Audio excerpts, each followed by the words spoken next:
ধান সিদ্ধ করতেছি, হঠাৎ করে বৃষ্টি নামছে, ধান সিদ্ধ এখনো শেষ হয়নি, আরো একবার বাকি আছে। বৃষ্টি নামছে বাবা ধান সিদ্ধ করতেই আছে। মানে বেশি দুঃখে মানুষের হাসি পাওয়া অবস্থা এরকম হয়ে গেছে।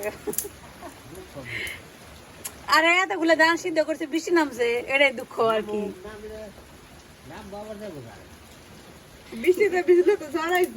গেলে পরে তো জানতো আর নখনে হুকাই দেন যাবো না।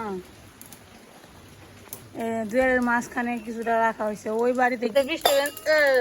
আর বাবা আমার মধ্যে ধান সিদ্ধ করতেছে বাবাই ভালো। এক নেমে গেল। আর এই যে দেখেন এখানে এই যে ধান এনে রাখছে সিদ্ধ করা গুলো, আর কিছু শুকিয়ে মানে হালকা শুকানো হয়েছে, আর কিছু সিদ্ধ হইতেই আছে। কি অবস্থা রে, জ্বালানি সব ভিজে শেষ করে ফেলাইছে। বেশি না 10 মিনিটের বৃষ্টি, বেশি বেশি কিছু লাগে না, 10 মিনিট যদি বৃষ্টি আসে দেখেন অবস্থা খারাপ, জ্বালানি টালানি সব ভিজে গেছে। সব কাজের মাঝখানে লন্ড ভন্ড করে দিচ্ছে বৃষ্টিতে।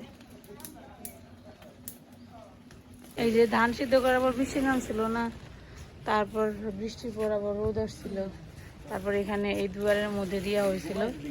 এই দুয়ারে দেওয়ার পর অনেকখানি মানে ধানই হয়েছে, শুকাইছে বলতে একবারে পুরোপুরি শুকায় নেই, কালকে আবার দিতে হবে, কিন্তু আর কি নষ্ট হবে না এরকম উপযুক্ত হয়েছে আর কি।